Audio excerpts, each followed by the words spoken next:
야곱 일생에 가장 큰 위기를 만나고 있습니다. 그것은 거듭되는 흉년으로 먹을 양식이 없었고, 애굽의 아들 하나는 벌모로 잡혔고, 이제는 가장 사랑하는 베냐민까지 데려오라고, 그래야 식량을 주겠다고 해서 결국은 고집 피우면서 그 막내 아들을 붙잡고 있다가 다 굶어 죽게 생긴 이런 상황에서 어쩔 수 없이 아들을, 그 사랑하는 아들을 애굽으로 보내야 되는 이 막바지 상황 속에서 고민하고 아파하고 울던 그가 오늘 본문에 결단을 하면서 남긴 구절이 지금 본문입니다. 그는 이렇게 말합니다. 전능하신 하나님께서 그 사람 앞에서 너희에게 은혜를 베푸사 그 사람으로 너희 다른 형제와 베냐민을 돌려보내게 하시기를 원하노라. 내가 자식을 잃게 되면 이르리로다.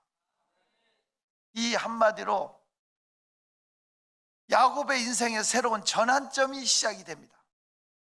놀랍게도 죽었던, 아니 죽은 줄 알았던 요셉이 살아서 애굽의 총리가 되어 있다는 사실과 그를 기적으로 초청하기 위해서 황금 마차를 보내서 그의 가족 70인이 애굽으로 이주하게 되는 결과를 얻게 되는데, 이로 인해서 놀라운 역사의 반전이 시작이 됩니다마는, 오늘 제가 야곱이 여기서 일어나서 외친 야곱에게 하나님은 어떤 분인가, 저와 여러분에게는 하나님이 어떤 분이 될 것인가, 이런 차원에서 한번 생각해 보고자 합니다. 야곱이 외친 첫 마디는 전능하신 하나님이라는,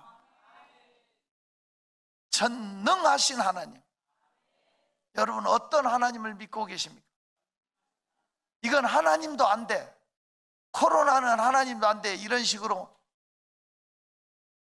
외쳐버렸던 아픔의 사건을 새벽에 우리가 다뤘습니다마는 이건 아니잖아요. 하나님을 제한하지 마십시오. 하나님의 능력을 무시하지 마십시오. 하나님은 여러분이 어떤 하나님으로 믿고 계십니까? 그분은 믿음만큼 역사하십니다. 전능왕 오셔서 오늘 우리 예배를 받으시기를 원합니다. 우리가 믿는 하나님은 무능하신 하나님이 아닙니다. 하나님에게는 해결하지 못할 문제가 없습니다. 하나님께서는 못하실 일이 없습니다. 우리는 고백했습니다. 조금 전에 사도신경으로 신앙 고백했습니다. 그 신앙 고백의 첫 단어는 전능하사 천지를 만드신 하나님을 우리가 믿는 겁니다. 정말 그 하나님을 믿습니까? 진짜 하나님이 전능하신 하나님이요 우리의 예배를 받으시는 하나님으로 믿습니까? 믿은 대로 될지어다. 하나님은 어떤 하나님이냐? 전능하신 하나님. 능치 못한 거 주께 없으니 나의 일생을 주께 맡기면 나의 모든 짐 대신 지시는 주의 영원한 팔 의지해. 주의 영원하신 팔 항상 나를 어느 곳에 가든지 요동하지 않음은 주의 팔을 의지함. 두 번째는 그 사람 앞에서 은혜를 베푸사라는 단어를 썼습니다. 야곱이 믿는 하나님은 은혜를 베푸시는 하나님. 여러분 하루 종일 땀 흘려 일했습니다. 하루 종일 일하고 일당 10만 원을 받았습니다. 그것은 은혜가 아닙니다. 정당히 받은 겁니다. 그런데 일 하나도 하지 않았는데 10만 원을 줬다. 이건 받을 자격이 없는 그에게 주는 것은 은혜를 베푸는 겁니다. 솔직히 말해서 우리가 하나님 앞에 당당하게 설 자격은 없습니다. 의로움을 내세울 것도 없습니다. 그럼에도 불구하고 자격이 안 되는 우리에게 천국 시민이 되게 하시고 하나님의 은총을 쏟아부어 주셨다. 이것은 은혜입니다. 자격이 안 되는 것은 여러분은 모르겠습니다만은 저 자신은 이 자리에 설 자격이 안 되는 사람입니다. 저는 악하고 추하고 더럽습니다. 늘 내 자신을 마귀란 놈이 공격하면서 너같이 추하고 더럽고 못난 것이 목사냐? 너 같은 게 지옥 가지 천국 가냐? 이런 많은 공격을 받았습니다. 학생 때부터 넌 지옥에 아래묵 갈 거야. 이런 아픔을 많이 겪었습니다. 마귀에게 속았습니다. 하마터면 모든 걸 포기할 뻔했습니다. 이 자리에 서 있는 게 전적인 하나님의 은혜입니다. 그래서 제가 늘 울면서 불렀던 찬송이 하나님의 은혜로 있을 데 없는 자 왜 구속하여 주는지 난 알 수 없도다. 내가 믿고 또 의지함은 내 모든 형편 아시는 주. 하나님은 나 연약함을 아세요. 못난 거 아세요. 그럼에도 불구하고 하나님의 자녀로 인쳐주시고 하나님의 사람으로 인정해 주었다. 사용해 주셨다. 이게 은혜예요. 부끄러워서 그분 앞에 설 때 왜 날 사랑하나? 왜 날 사랑하나? 울었던 게 하나님은 그래도 한없는 은혜를 베풀어 주셨어요. 버리지 않으셨어요. 너는 내 거라고 인쳐주셨어요. 그 은혜가 깨달아졌기에 그 은혜를 누리면서 살고 있습니다. 지금까지 지내온 것 주의 크신 은혜라. 한이 없는 주의 사랑 어찌 이루 말하랴.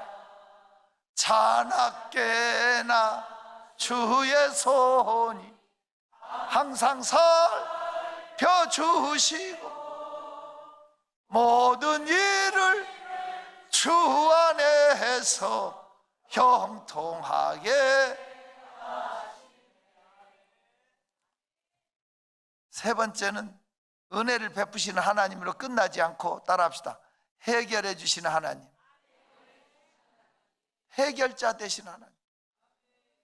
내 아들을 돌려보내실 거다. 해결해 줄 거다. 베냐민도 다시 돌려보낸다. 억류된 아들도 돌려보낸다. 해결자. 여러분이 오늘 하나님 앞에 오시면 해결됩니다. 풀려집니다. 열려집니다. 인생이 바뀝니다. 해결자 되신 하나님. 저는 우상 숭배하는 집에 자랐습니다. 그런데 저는 매 맞으면서 교회를 다녔는데 학교 끝나면 교회 가서 기도하고 집으로 가곤 했어요. 그날도 교회를 갔어요. 기도하려고. 항상 교회 문이 열려져 있었어요. 근데 그 문이 잠겨져 있는 거예요. 보통 때 같으면 문이 열렸어야만 되는데 이상하다, 왜 문이 잠겼지? 하고 문을 흔들어 보는데 잠겨 있는데 안에서 소리가 나요. 보니까 문틈으로 이렇게 보니까 목사님하고 전도사님하고 싸움이 붙었어요. 문 잠궈놓고 의자가 날아다녀요. 얼굴이 악마하고 닮았어요.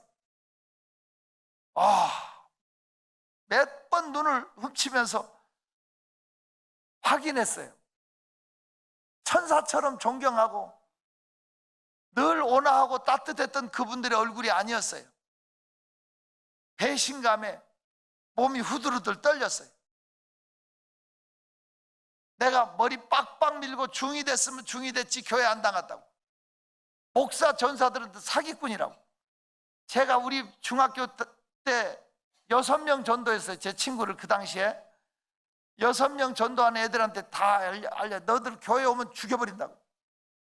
교회는 다 사기꾼이라고. 그래서 막 재미 붙어서 교회 다니려는 애들을 못 오게 했어요.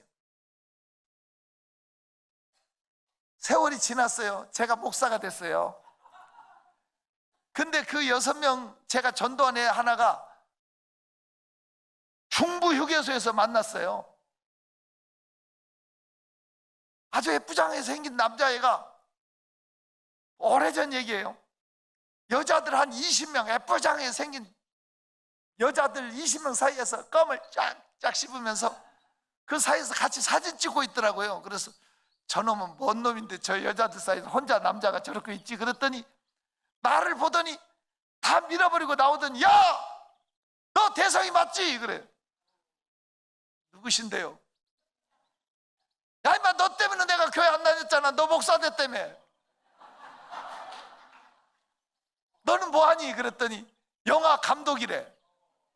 어디서 영화 찍고 오는 길이라고. 나는 이름도 모르는데 그 친구는 나를 알더라고. 아무튼 저 때문에 6명 다 교회 못 오게 했어요. 그리고 집으로 갔어요. 예수 안 믿기로 하고. 그날이 우리 집 제삿날이에요. 우리 제삿날에는 고모부가 오셔요. 이 고모부는 제사상 격식에 뭐는 어디다 놓고 뭐 이렇게 그런 걸 놓고 지방이라는 걸 써갖고 붙여놓고, 붓글씨도 잘 써야 돼요. 그거 써서 이렇게 접어서 붙여놓고 그렇게 제사를 감독하셔요. 꼭 우리 집에 오시는 이유는 술 얻어 드시려고. 제삿날은 술이 이렇게 나오잖아요. 술 드시러 오시는 거예요. 그럼 나는 우리 고모부가 오셨다 그러면, 아, 제삿날이다.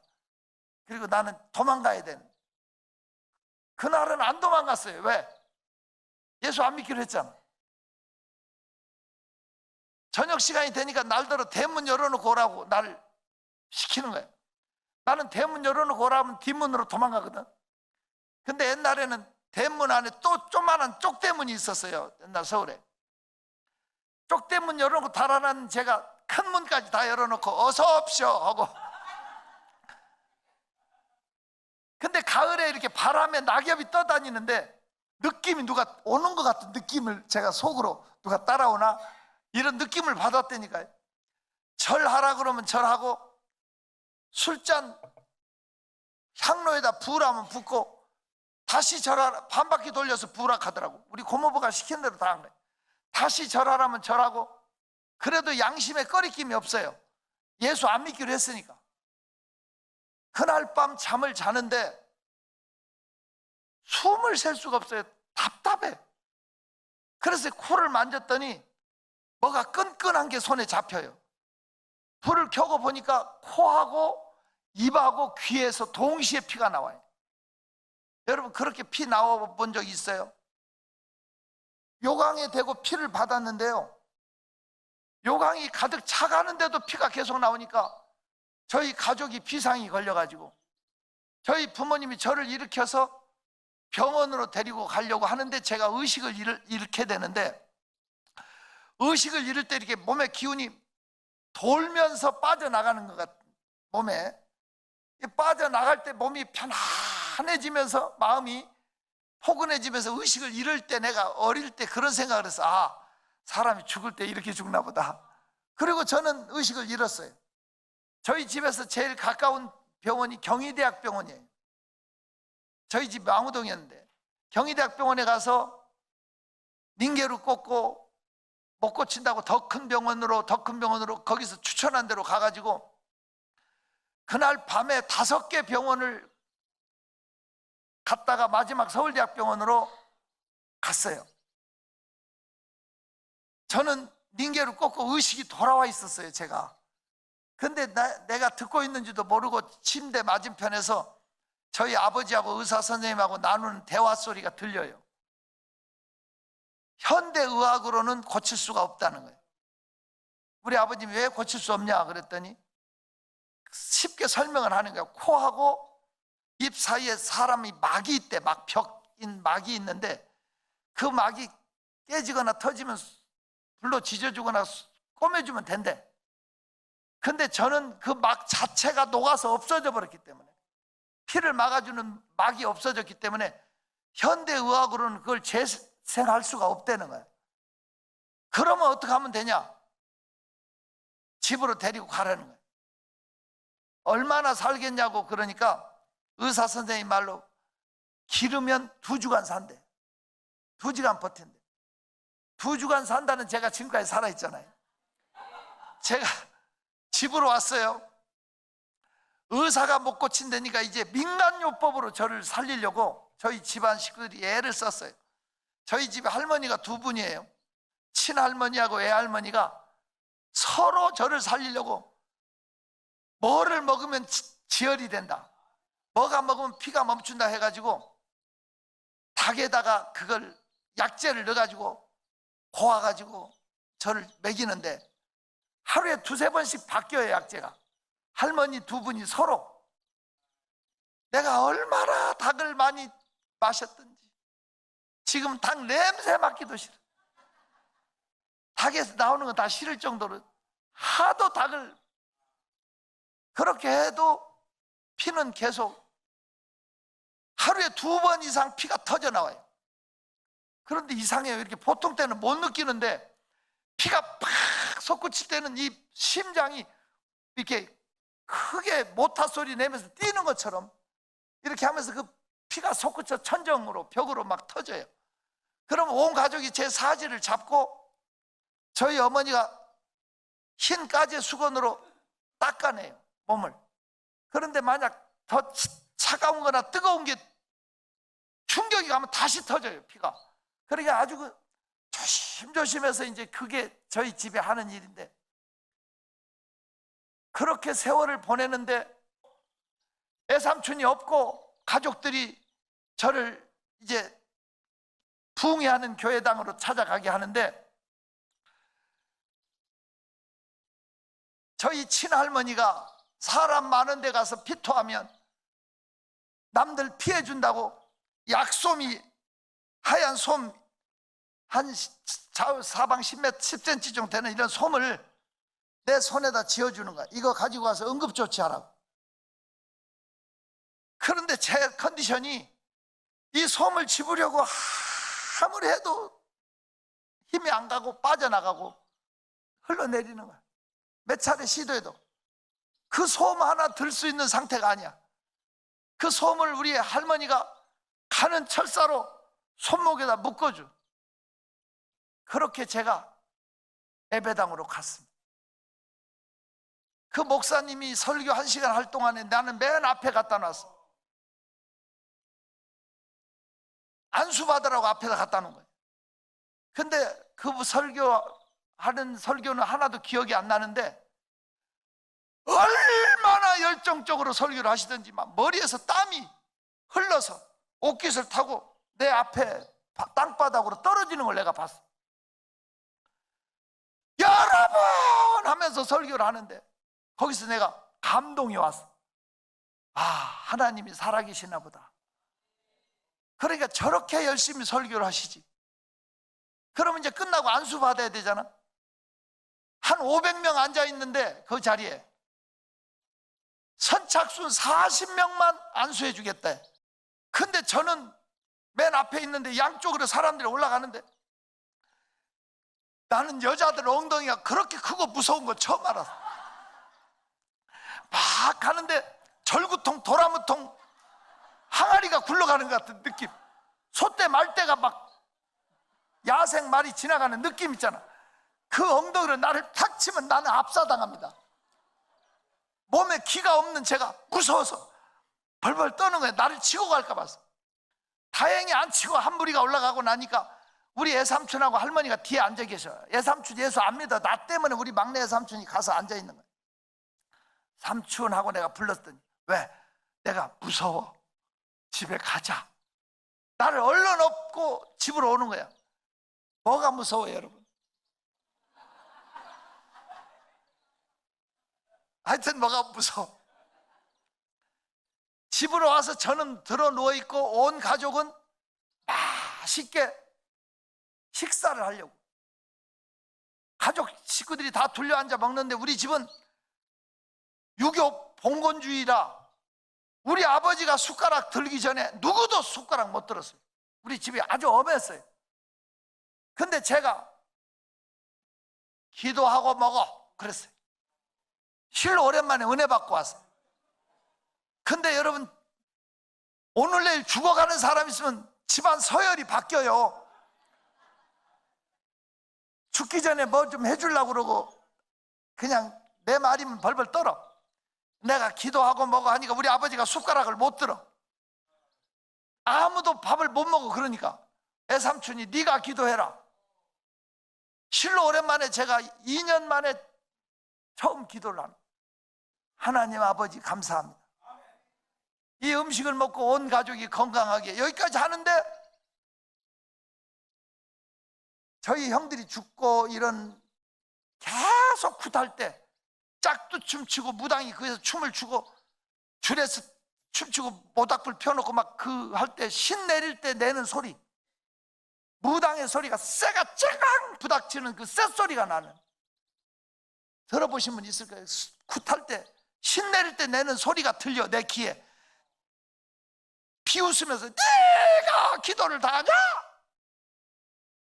놀래갖고. 근데 그 소리가 들려오는 순간에 멍해지면서 다 지워져 버려요.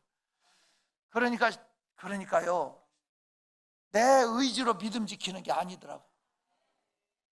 예수 믿고 성령 받고 세상으로 가서 안 돌아오는 사람들은 귀신이 잊어버리게 만들더라고. 2년 동안 아무 생각이 없었거든. 예수 예자도 생각 안 나고. 네가 기도를 다 하냐? 그때 멍해지면서 기도를 안 하고 있으니까 가족들이 다 멍하고 있잖아. 그때 주님의 음성이 내 아들아 너 다 나았다. 이 음성이 들리는 순간에 저는 혼자 못 일어나요. 누워서 머리하고 등을 받쳐줘야 일어나. 그런데 제가 갑자기 내 입에서 나 다 나았다 하면서 벌떡 일어서더라고. 문을 열고 부엌 문을 열고 나가서 바가지로 물을 퍼서 머리에다 붓는 거예요. 이러면 충격이 가갖고 100% 피가 터져 나오거든. 귀하고 코하고 입하고. 근데 피가 안 나오더라고. 실로 오랜만에 세수를 하고 머리를 그냥 팍팍 감고 털고, 그때까지 아무도 밥을 안 먹고 문에 양쪽에서 도레미 파솔라시도 머리가 다 나와 있어. 아무도 말을 안 해. 저 녀석이 죽으려고 한장이나 이런 식으로 보고 있어요. 제가 씻고 올라오니까 양쪽으로 갈라지고 길을 내주더라고. 밥상에 제일 먼저 앉은 사람은 나요. 피가 안 나왔어. 언제까지 안 나왔냐면 지금까지 안 나왔어.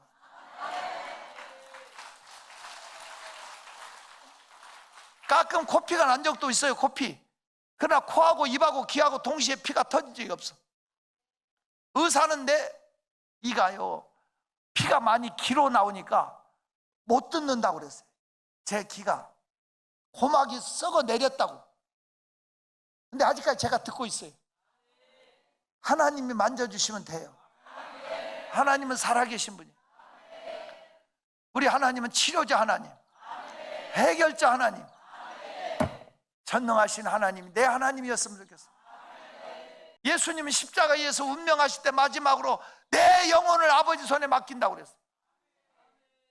이런 신앙이 있기를 축원합니다. 오늘 야곱의 고백 결단의 이 말씀이 내 말씀 되기를 바랍니다.